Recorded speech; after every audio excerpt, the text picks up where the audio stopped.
Hi, this is Prabanjan over here. So இன்னைக்கு நம்ம ஒரு ஃபோட்டோகிராஃபி குவிஸ் பார்க்க போறோம். ஸோ இதோட கொஸ்டின்ஸ் வந்து போக போக கொஞ்சம் டிஃபிகல்ட்டா இருக்க போகுது.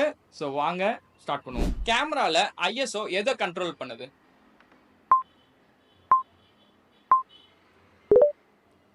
இதோட கரெக்டான ஆன்சர் லைட் சென்சிட்டிவிட்டி. கீழே இருக்கிற இந்த செட்டிங்ஸ்ல எது உங்களுக்கு ஷாலோ டெப்த் ஆஃப் ஃபீல்ட் கொடுக்கும்?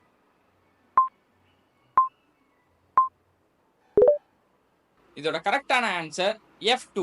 இதுல எந்த லென்ஸை யூஸ் பண்ணும்போது உங்களுக்கு கம்ப்ரஷன் ரேட் ரொம்பவே அதிகமா இருக்கும்? இதோட கரெக்டான ஆன்சர் 200mm. கேமரால ஹிஸ்டோகிராம் எதுக்காக யூஸ் பண்றாங்க?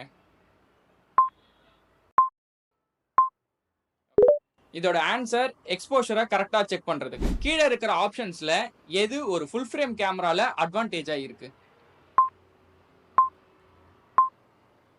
இதோட கரெக்டான ஆன்சர் லோ லைட்ல நல்ல பெர்ஃபார்மன்ஸ். இந்த குவிஸ்ல நீங்க எத்தனை क्वेश्चंसக்கு கரெக்ட்டா ஆன்சர் பண்ணிருக்கீங்கன்னு கமெண்ட் செக்ஷன்ல கமெண்ட் பண்ணுங்க. இந்த வீடியோ உங்க போட்டோகிராஃபர் ஃப்ரெண்டுக்கு யூஸ்ஃபுல்லா இருக்குன்னா அவங்களுக்கு ஷேர் பண்ணுங்க. இதே மாதிரி அடுத்த குவிஸ் வீடியோல சந்திக்கிற வரைக்கும் until then this is Prapanjan signing off. Bye.